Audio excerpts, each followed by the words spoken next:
يا نبي سلام عليك يا رسول سلام عليك يا حبيب سلام عليك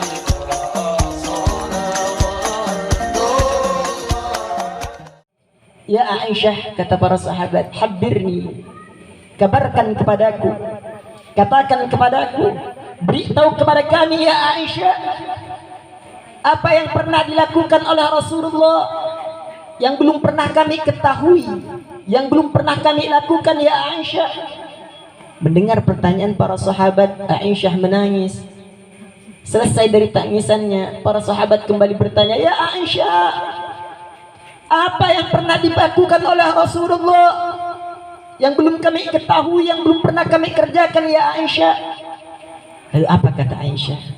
Sesungguhnya pernah ada satu malam Nabi sallallahu alaihi wa ala alihi wasallam, beliau datang ke rumahku, beliau berada di dalam rumahku, beliau berada di dalam kamarku, beliau berada satu ranjang denganku, beliau satu selimut denganku. Bahkan kata Aisyah, kulitku bersentuhan langsung dengan kulit baginda Nabi besar Muhammad sallallahu alaihi wasallam. Dan tidak lama kemudian kata Aisyah, Rasulullah sallallahu alaihi wasallam berkata kepadaku, berucap kepadaku, ya Aisyah, kata Rasulullah, adakah engkau pada malam hari ini mengizinkan aku untuk beribadah kepada Allah Subhanahu wa taala? Lalu apa jawab Aisyah radhiyallahu anha? Ya Rasulullah, dari masyrik ilal maghrib, dari timur sampai ke barat, dari Mekah sampai Madinah, semua orang berbondong-bondong hanya untuk berdekatan denganmu ya Rasulullah. Semua orang berbondong-bondong hanya untuk bersentuhan denganmu ya Rasulullah.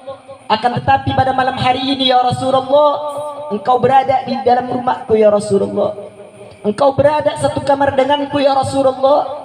Engkau berada satu ranjang denganku, engkau berada satu selimut denganku, bahkan kulitku bersentuhan langsung dengan kulitmu ya Rasulullah. Seandainya engkau ingin beribadah kepada Allah Subhanahu wa taala, maka lakukanlah ya Rasulullah, karena itu pasti yang terbaik untukmu ya Rasulullah.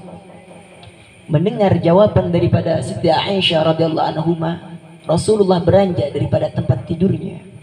Rasulullah mengambil daripada wudunya, kemudian Rasulullah salat. Dilihatin oleh Siti Aisyah radhiyallahu anha, sampailah terdengar suara azan muazzin Rasulullah Bilal bin Rabah, yang artinya waktu untuk Siti Aisyah dihabiskan oleh Rasulullah untuk beribadah kepada Allah Subhanahu wa taala. Lalu kembali para sahabat bertanya, lalu apa lagi yang terjadi ya Aisyah? Kata sahabat, lalu apa?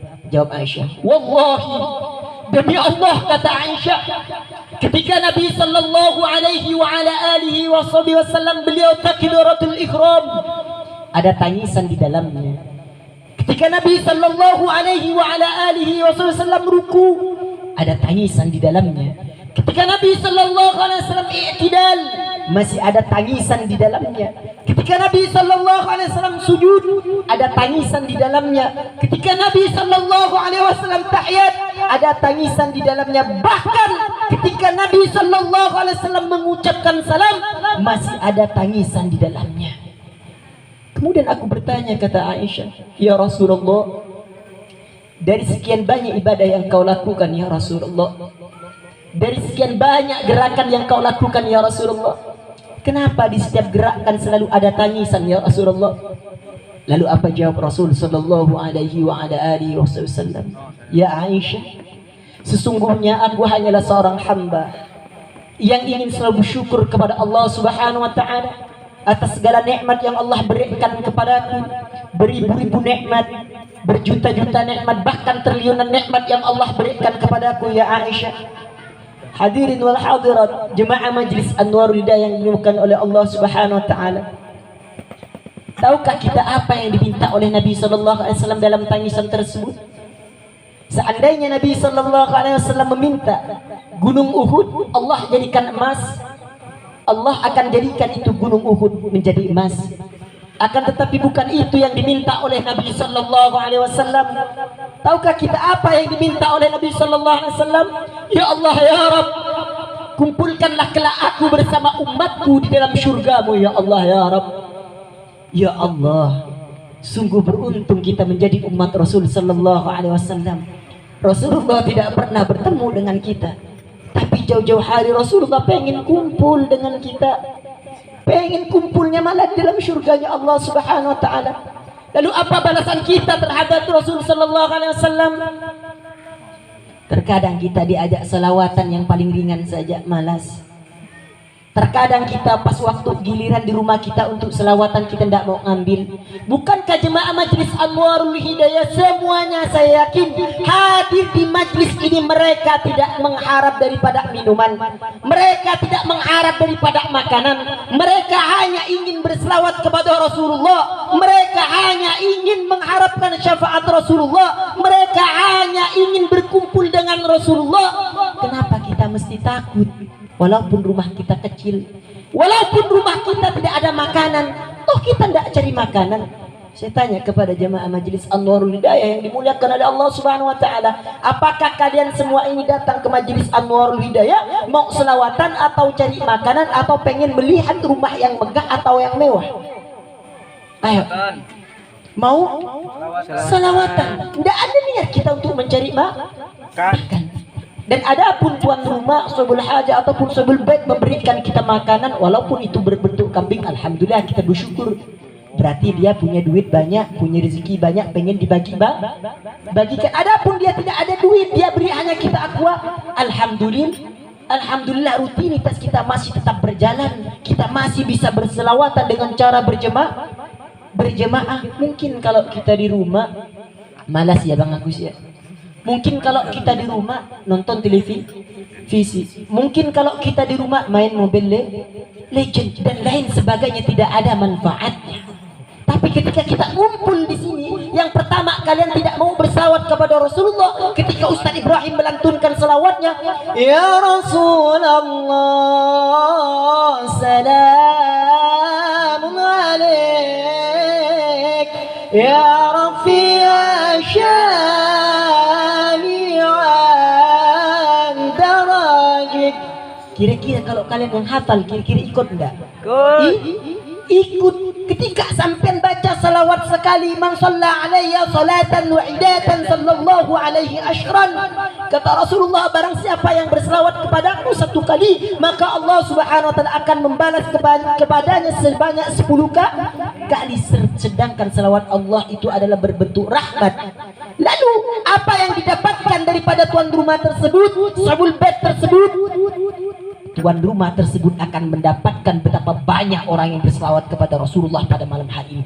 Dia yang mengundang kita untuk selawatan, dia yang memberi makan, yang beri minum, mengumpulkan orang berselawatkan kepada Rasul sallallahu alaihi wasallam. Maka dia mendapatkan pahala daripada tiap-tiap gerakan mulut dan lisan kita yang berselawat kepada Rasul sallallahu alaihi wa ala alihi wasallam. Mudah-mudahan kalau daripada hadirin jemaah Majlis Anwarul Hidayah ini ada yang rumah masih ngontrak, Allah berikan dia rumah yang lebih baik daripada rumah kita yang ada. Amin ya rabbal alamin. Berkat kemuliaan baginda Rasul sallallahu alaihi wasallam. Jangan takut, saya ceritakan kepada kalian sedikit saja. Dulu saya tinggal bersama kakak saya di Cendana. Saya tidak ngontrak, tapi saya ikut Habib Umar bin Hashim Al-Gadri. Kata beliau, adik, ayo dek ikut abang salawatan. Habib, adik belum bisa ikut Habib salawatan. Habib, kenapa dek? Saya masih numpang ya Habib. Udah ikut aja salawatan, insya Allah berkat salawat sampai nanti dapat rumah. Kata beliau, saya ikut itu salawatan. Setelah tidak lama kemudian saya ngontrak. Setelah saya ngontrak di jalan Jeruju, jalan Gang Tebu, saya ngontrak di situ. Habib, saya belum bisa ngambil. Ambil aja deh, insya Allah sampai nanti bisa punya rumah. Tapi tidak ada makanannya Habib. Kami tidak cari makanan, cukup adik menyediakan tempat untuk kami berselawatkan kepada Rasulullah. Insya Allah kami hadir, kata beliau. Saya undang itu, alhamdulillah. Karena saya niatkan, ya Allah, seandainya Engkau berikan rezeki ya Allah untuk hamba ya Allah, maka saya akan undang tamu-tamu Rasul sallallahu alaihi wasallam ke rumah saya ya Allah. Alhamdulillah saya diberikan rezeki daripada Allah subhanahu wa ta'ala. Saya salawatan di rumah saya. Habib Umar datang. Habib, ini saya punya rumah numpang Habib. Enggak apa-apa adek, insya Allah berkat maulid Simtud Duror, berkat selawat kita kepada Rasulullah, nanti adek punya rumah. Dan alhamdulillah ketika saya istiqomah, ya Allah betul-betul ini selawat ya Allah. Saya langsung kata istri saya, Pak ayo kita cari rumah. Kita cari rumah saya. Cari rumah apa namanya? Rumah kompleks saya jual, saya punya motor. Ujung-ujungnya saya dapat rumah berkat apa? Berkat sholat. Padahal pertama saya tidak mungkin mampu ya Allah untuk bayar ini kreditan, tapi kita punya kalkulator, Allah juga punya kalkulator. Kalau kalkulator saya tidak akan bisa mengkalkulasikan daripada apa yang akan saya keluarkan setiap per bulannya. Akan tapi Allah juga punya kalkulator. Inilah kalkulator Allah yang saya pakai, maka rumah saya mendapatkan keberkahan. Dan alhamdulillah kehidupan saya semakin enak, semakin hari semakin enak, semakin hari semakin enak. Karena apa? Karena berkat kemuliaan baginda Nabi besar Muhammad sallallahu alaihi wasallam. Karena berkat apa? Karena saya selalu istiqomah untuk berselawat kepada baginda Rasul sallallahu alaihi wasallam. Maka saya ingatkan kepada hadirin jemaah Majlis Anwarul Hidayah yang dimuliakan oleh Allah Subhanahu wa taala, ayo nak, kalau pas kena gilirannya jangan saling dorong. Kalau bisa pas kena di rumah ini, rumah siapa? Rumah Bang Agus. Udahlah Bang Agus, rumah saya aja. Gitu. Malam ini rumah siapa? Rumah Ustaz Aldi. Udah Ustaz Aldi, rumah saya saja. Kita biar rumah kita dinaikkan daripada baginda Rasul sallallahu alaihi wasallam. Kira-kira sampean senang enggak kalau rumah sampean Jokowi yang naik ke rumahnya? Presiden, siapa yang enggak senang? Presiden hanya akan memberikan duit paling 300.000, minyak 3 kilo, beras 2 kilo, Coca-Cola kalau lebaran. Tapi kalau Rasulullah yang naik, yang masuk ke dalam rumah sampean akan mendapatkan keberkahan daripada Allah Subhanahu wa taala. Insya Allah di dunia dan akhirat sampean akan mendapatkan kebahagiaan daripada Allah Subhanahu wa taala. Lalu kemudian para sahabat bertanya kepada Siti Aisyah radhiyallahu anha, "Ya Aisyah, lalu apa lagi yang terjadi ya Aisyah?" Kemudian aku bertanya kepada Rasul sallallahu alaihi wasallam, kata Aisyah, "Ya Rasulullah, bukankah engkau satu-satunya manusia yang diwajibkan daripada Allah Subhanahu wa taala untuk masuk ke dalam surga? Dan bahkan surga Allah ciptakan untuk engkau ya Rasulullah. Atas dasar apa engkau ingin selalu bersyukur kepada Allah Subhanahu wa taala ya Rasulullah?" kata Aisyah. Diceritakan oleh Rasul sallallahu alaihi wasallam kepada Siti Aisyah, "Ya Aisyah, sesungguhnya sebelum aku dilahirkan daripada rahim ibuku, ada nabi terdahulu melintasi sebuah padang pasir. Ketika ia melintasi sebuah padang pasir, dia melihat daripada batu yang mengeluarkan air yang begitu deras. Kemudian nabi tersebut bertanya kepada batu tersebut, 'Wahai batu, kenapa engkau dari wadah yang kecil mengeluarkan air yang begitu deras?'